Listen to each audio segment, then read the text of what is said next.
오늘부터 신명기 말씀을 좀 보려고 합니다. 창세기에서부터 신명기까지 5권의 성경을 모세가 직접 쓴 하나님의 말씀입니다. 그래서 이 5권의 책을 모세 오경이라고 얘기합니다. 한번 따라 할까요? 모세 오경. 이거 굉장히 중요한 단어이니까 여러분이 기억을 하시면 좋겠습니다.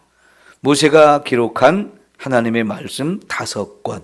그래서 모세 오경이라고 말할 수 있는데요. 이 신명기는 그러면 이 모세 오경의 마지막 성경이죠. 그러면서 창세기부터 시작된 이 말씀들의 마지막 결론이라고도 말할 수 있습니다. PPT를 띄워주시죠.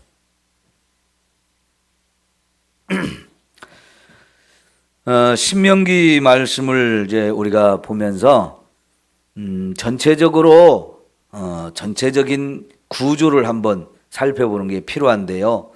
성경을 언제나 이렇게 볼 때는 숲을 먼저 보고 그런 다음에 그 숲 속으로 들어가서 나무 한 그루 한 그루를 자세하게 살펴보는 게 필요합니다. 그래야 길을 잃어버리지 않아요. 숲을 전체를 봐야 이 신명기가 어떤 내용들을 가지고 있는지를 우리가 살펴볼 수 있는 거거든요. 신명기는 크게 3부분으로 나누어 볼 수가 있는데요. 1장부터 3장까지 내용은 역사입니다. 출애굽해서부터 가나안 땅 바로 들어가기 직전에 요단강 건너편 모압 땅, 모압 평지 거기까지 온 과정, 이 과정을 살펴보는데요. 이거를 지나간 과거라고 볼 수 있고요. 그 다음에 가운데에 이제 모세가 마지막으로 이스라엘 백성들에게 전한 설교인데요. 다시 말하면 율법입니다. 율법. 우리가 신명기라고 하는 이 제목을 이 책에 붙인 것은 하나님이 주신 말씀들을 여기서 모세가 쫙 다 마지막으로 죽기 전에 선포한 그런 말씀이기 때문에 그런 신명기라고 하는 제목이 붙었어요. 요거는 이제 율법들을 쭉 정리해서 다시 한번 선포해 준 말씀인데요. 현재 이 말씀을 듣고 있는 사람들에게 준 말씀이고요. 이 율법을 준 이유는 뭐냐면 이 말씀대로 살아라. 순종을 강조한 말씀입니다. 그리고 마지막으로 이제 다시 한번 미래에 대해서 말씀하고 있는 부분이에요.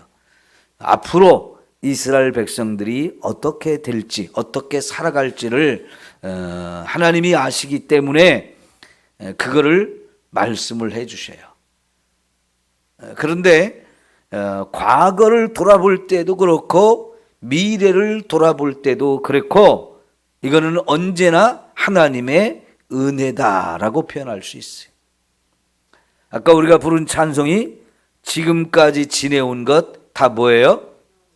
다 주님의 은혜다. 이런 고백을 우리가 찬송으로 불렀잖아요. 이거는 어떤 사람에게나 다 해당되는 말씀입니다. 저와 여러분이 지금까지 살아온 모든 것이 하나님의 은혜가 없이는 여기까지 올 수가 없었습니다. 그리고 현재도 하나님의 은혜로 우리가 살아가는 것이고요. 앞으로 우리의 미래도 역시 하나님의 은혜가 계속해서 저와 여러분에게 부어주실 줄 믿습니다. 그래서 우리가 살 수 있는 거예요. 여러분, 우리의 미래가 하나님의 은혜가 없다면 그거는 마치 하늘에서 비가 오지 않는 것과 똑같아요. 우리가 이 세상에 살면서 비만 안 와도 살 수가 없거든요. 비가 안 오면 먹을 것을 구할 수가 없어요. 우리는 땅에서 나는 이 양식을 먹고 사는 사람들인데, 이 양식이라는 게 하늘에서 하나님이 비를 주지 아니하면 한순간도 그걸 얻을 수가 없잖아요. 그런데 여러분, 하나님의 은혜는 변함없이 저와 여러분에게 풍성하게 임합니다. 근데 어떤 때는 그 은혜를 딱 닫아버릴 때가 있어요. 그러면 하나님이 은혜를 닫는 이유가 있겠죠? 뭐 때문에 그럴까요? 하나님이 진노하시기 때문에 그런 거죠. 근데 여러분, 하나님은 진노는 잠깐이지만 은혜는 영원합니다. 예? 진노는 잠깐이에요. 근데 은혜는 영원하기 때문에 저와 여러분이 미래를 바라볼 때 그 하나님의 은혜가 있기 때문에 살만한 거예요. 기대할 만한 거예요. 만약 그 하나님의 은혜가 딱 멈춰버렸다, 이제 그 은혜가 정말로 너무너무 오랫동안 멈춰있다, 그럼 우리가 살 수가 없는 거지요. 하나님은요, 잠깐 저와 여러분에게 진노하실 수 있지만 그 진노는 잠깐이고 하나님의 은혜는 영원합니다. 그런데 여러분, 과거를 봐도 그렇고 미래를 봐도 그렇고 사실 저와 여러분은 죄가 더 많아요. 지나온 과거도 살펴봤을 때 우리가 정말 잘못한 게 너무나 많아요. 그러나 하나님은 그런 잘못을 해서 진노를 받아 마땅한 인생이지만 계속해서 은혜로 그것을 용서해 주시고 참아 주시고 기다려 주셨기 때문에 저와 여러분이 살아올 수 있었어요.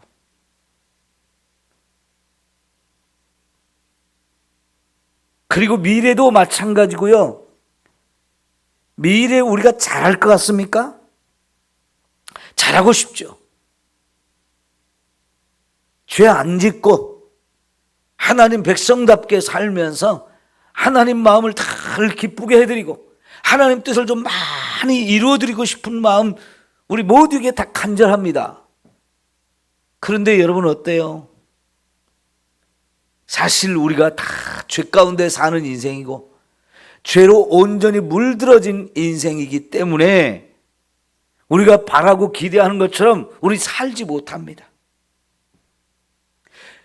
우리의 미래에도 우리는 또 수없이 많은 죄를 질 거예요.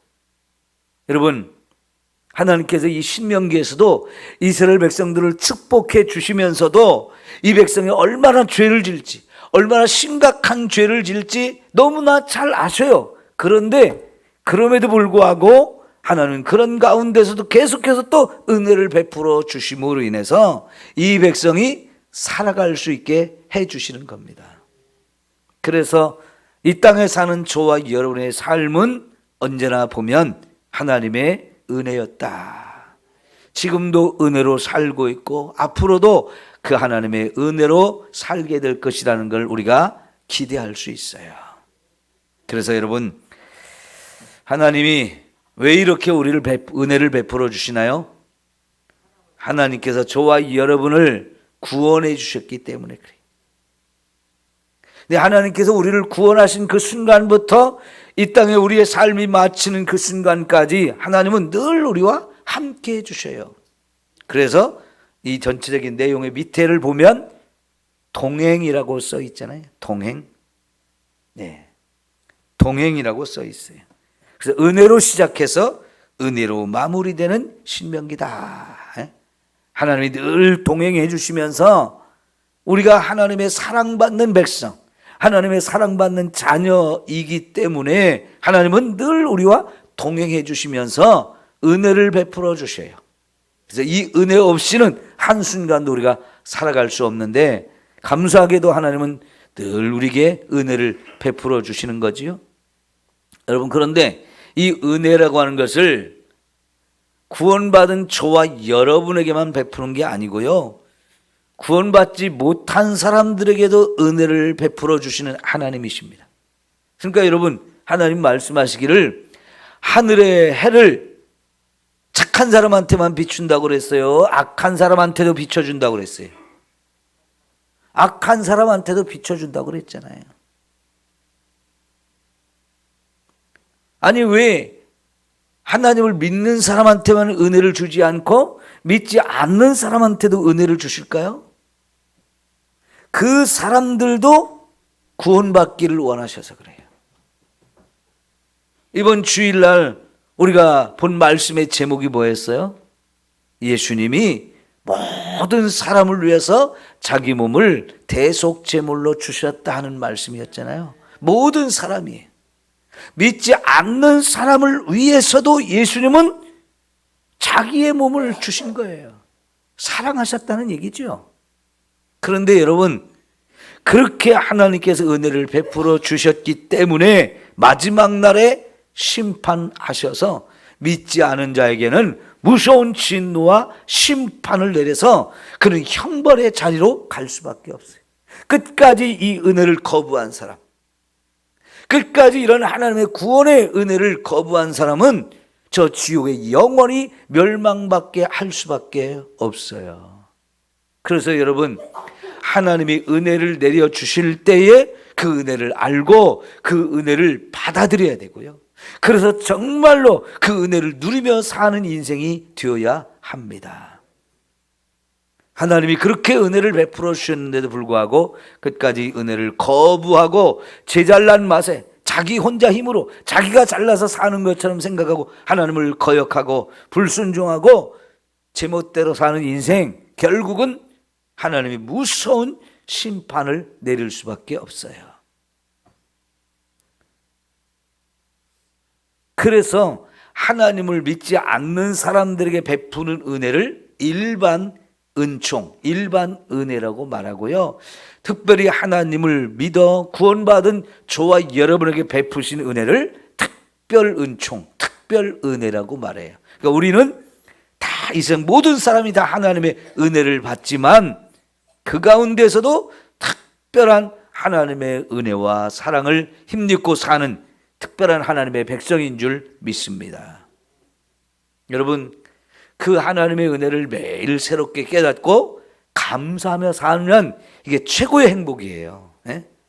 내 속에 감사가 넘친다, 감사할 것이 많다, 이것처럼 행복한 것이 어디 있어요? 그러니까 하나님이 오늘 또 내게 분명히 은혜를 베풀어 주실 텐데 어떤 은혜를 주시는지 여러분 잘 생각해 보시면서 감사하시기를 바라요. 이제 신명기의 제일 앞부분을 과거를 돌아보면서 말씀을 주는 거거든요. 근데 과거, 현재, 미래 다 합하면 뭡니까? 역사란 말로 표현하잖아요. 우리의 미래는 아직 알지 못하지만 우리가 지금까지 살아온 것은 우리가 알잖아요. 근데 그 과거가 중요한가? 이 역사를 살펴보는 게 중요한 건 뭐냐면 그 역사 속에 우리가 살펴보면 많은 것을 우리가 깨닫기 때문에 그렇습니다. 그런데 이 역사를 살펴볼 때 많은 걸 깨닫는 이유는 뭐냐면 생각해 보면 저와 여러분은요 반복된 삶을 살아요. 역사는 반복되어집니다. 여러분 전도서 1장에서 해 아래 뭐가 없다고요? 새 것이 없답니다. 해 아래 새 것이 없다는 얘기는 어제 있었던 일들이 오늘도 반복되어지고요. 또 오늘 있었던 일이 내일 또 반복되어지는 거, 이게 우리 인생이에요. 별거 없어요. 다시 말하면 어제까지 살아온 인생을 우리가 잘 살펴보게 되면 오늘을 사는 지혜가 그 속에서 발견되어지고요. 내일을 사는 지혜도 과거에 내가 지금까지 살아온 이 과거의 역사를 살펴볼 때 거기서 미래를 살 수 있는 지혜가 또 열려지게 돼요. 그래서 여러분 실패한 것도 이게 다 경험이고 그 실패한 것도 귀중한 자산이라고 말하잖아요. 왜 그래요? 실패를 한 사람은 그 쓰라린 실패였지만은 다시는 내가 이런 일 반복하지 말아야지.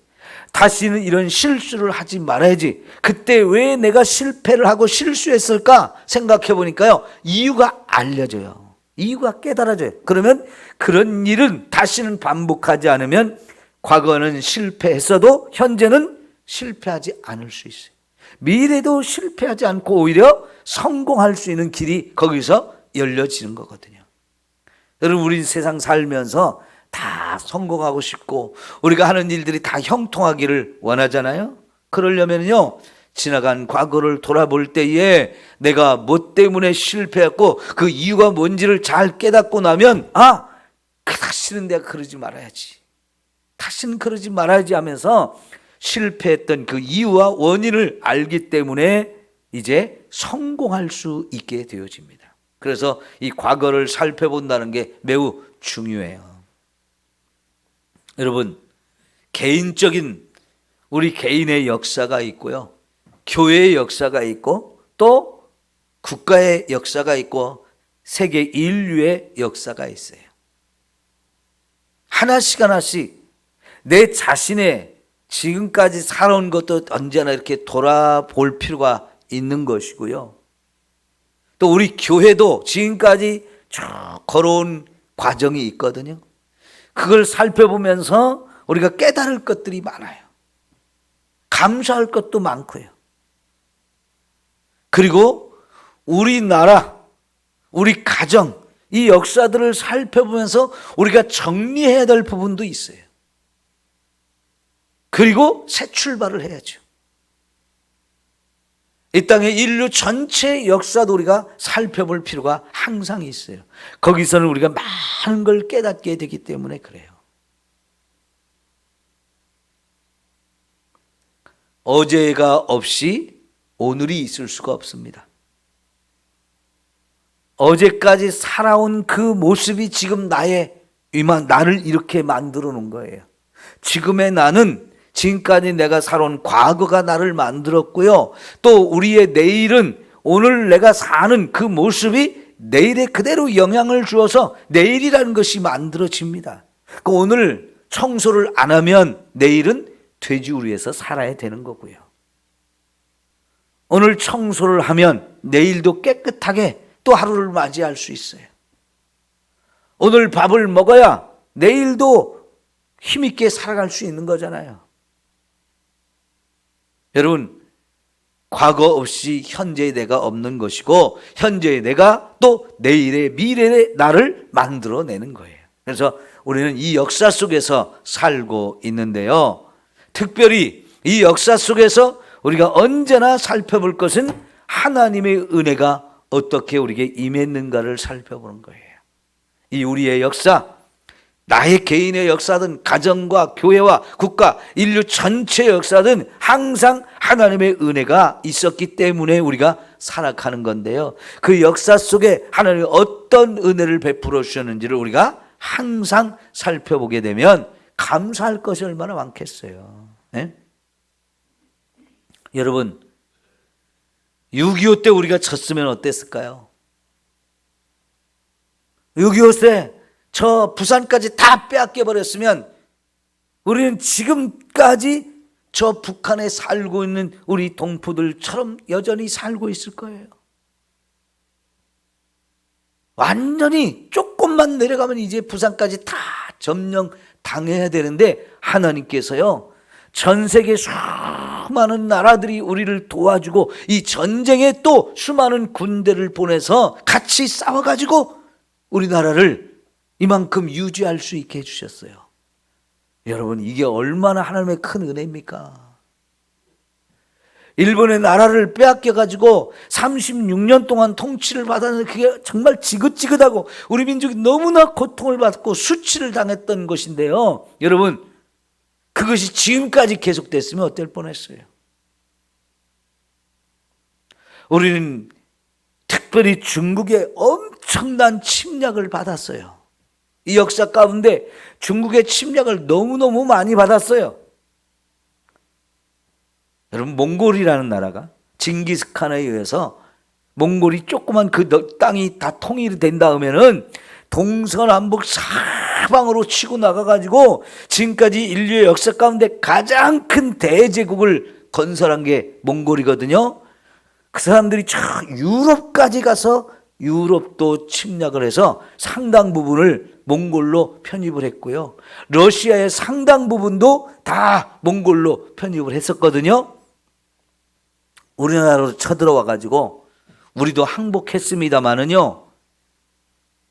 그래도 그 많은 몽골이 침략해 가지고 정복한 나라 가운데 우리나라는 그나마 독립적인 상태를 유지한 거의 유일한 나라라고 볼 수 있어요.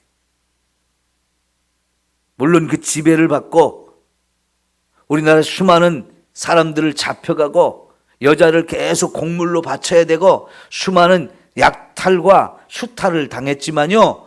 여러분, 우리 역사를 이렇게 살펴보면 우리 애국가에 고백하는 것처럼 하나님이 보호하사 우리나라 만세할 수 있는 그런 은혜가 너무너무 많았던 걸 볼 수 있잖아요.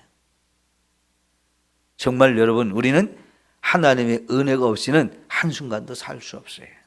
오늘도 하나님이 저와 여러분에게 풍성하게 그 은혜를 베풀어 주실 것을 믿고 사십시오. 특별히 하나님의 은혜가 필요한 부분이 있으면 기도하시면 하나님 덤치게 또 부어주셔요. 얼마나 좋은 겁니까? 하나님이 얼마나 저와 여러분을 사랑하시고 얼마나 우리에게 큰 은혜를 베풀어 주시는지. 여러분, 특별히 우리가요, 우리 부모님 생각할 때마다 너무너무 감사하잖아요. 그래서 부모님의 은혜 생각하면 바다보다도 깊고 하늘보다 높다. 그런데 그 부모님의 은혜는 너무너무 컸는데 나는 그 부모님 앞에 은혜를 갚으며 살았나? 생각하면 다 이상 누구든지 나는 다 불효자입니다. 그래요. 그러죠? 부모님의 은혜는 너무나 컸는데 우리는 생각해보면 너무 불효자로 살았어요. 나이를 아무리 먹었어도요, 내가 부모가 되어서 자식들을 키우면서 수많은 시간을 보냈어도요, 내가 자식으로서 부모님 앞에 살아온 인생 생각해보면 너무나 죄송하고 너무 부끄러워요. 왜? 불효자로 살았던 것이 생각하니까. 여러분, 하나님 앞에도 마찬가지. 하나님이 내게 베풀어 준 그 은혜 너무너무 큰데 그 하나님 앞에 내가 한 것은 너무나 부끄러워요. 불효자 중에 불효자예요. 그것을 가리켜서 하나님 앞에 우리가 늘 원수로 살았다는 거예요. 하나님 대적하고 불순종하고 하나님의 마음을 너무나 아프게 하며 살아온 인생이에요. 여러분, 그런 우리의 지나온 과거를 생각하면서 이제라도 하나님의 마음을 좀 더 시원하게 해드리고 하나님을 좀 기쁘게 할 수 있는 이런 인생이 되었으면 좋겠어요. 그래서 지나온 과거를 돌아본 다음에 이렇게 살아라고 하나님의 말씀을 주셔요. 그 하나님의 말씀 속에 하나님의 마음이 담겨 있어요. 하나님이 또 이 말씀을 주시면서 우리를 어떻게 인도하기를 원하시는지, 우리가 정말 어떻게 살기를 원하시는지, 어떻게 축복하실지 이런 것들이 또 다 담겨 있거든요. 그래서 우리가 과거를 돌아보면서 내가 정말 부끄럽게 너무나 죄송하게 하나님 마음 너무 아프게 하고 살았는데 이제 하나님이 주신 말씀을 내가 마음에 품고 말씀대로 살아야지. 그래서 하나님 기쁘시게 해야지. 그래서 말씀을 주신 거예요. 제발 순종하면서 살아라. 우리가 정말 하나님 말씀 잘 배워서 그 말씀에 순종하면 하나님이 최고로 기뻐하셔요. 하나님이 정말 또 그럴 때마다 엄청난 은혜와 축복을 또 부어주시잖아요. 여러분, 이런 은혜와 축복을 또 누리며 사는 저와 여러분 모두가 되기를 축원합니다. 기도합니다.